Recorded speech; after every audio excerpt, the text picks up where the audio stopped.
সমস্যা। আমি যে মসজিদ তাফসীর করি ওখানে বললাম তো মাঝে মাঝে আযান দেওয়ার চান্স নেই। আযান দেওয়া অনেকে শরম মনে করে, নাউজুবিল্লাহ, আস্তাগফিরুল্লাহ, ইন্না লিল্লাহ। এরা মনে করে শরমের ব্যাপার আযান দেওয়া, ছি ছি। ইবনে মাজার 728 নম্বর হাদিস। এই হাদিসের বর্ণনাকারী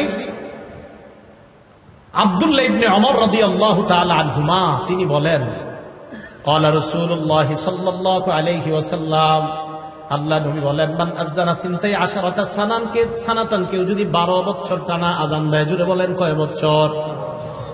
নবীজি বলেন, কেউ যদি টানা 12 বছর আযান দিতে পারে, ওয়াজাবাত লাহুল জান্নাহ, তার জন্য আল্লাহর জান্নাত ওয়াজিব হয়ে যায়। কয় বছর? 12 বছর টানা আযান দিলে জান্নাত ওয়াজিব। আযান দিবেন তো?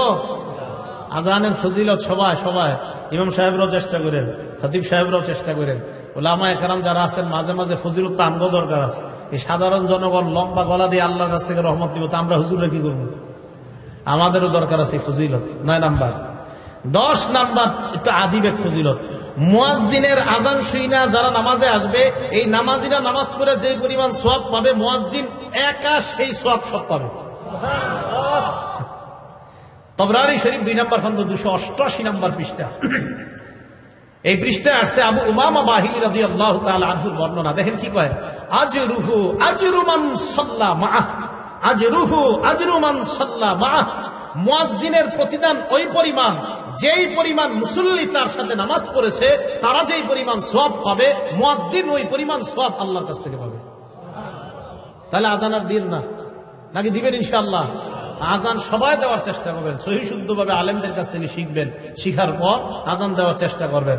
আল্লাহ আযানের এই ফজিলতগুলা, ফাজাইলগুলা আমাদের সকলকে অর্জন করার তৌফিক দান করেন। তাহলে আযান দেওয়ার চেষ্টা আমরা ইনশাআল্লাহ করবো। চান্স দিব তো ইনশাআল্লাহ?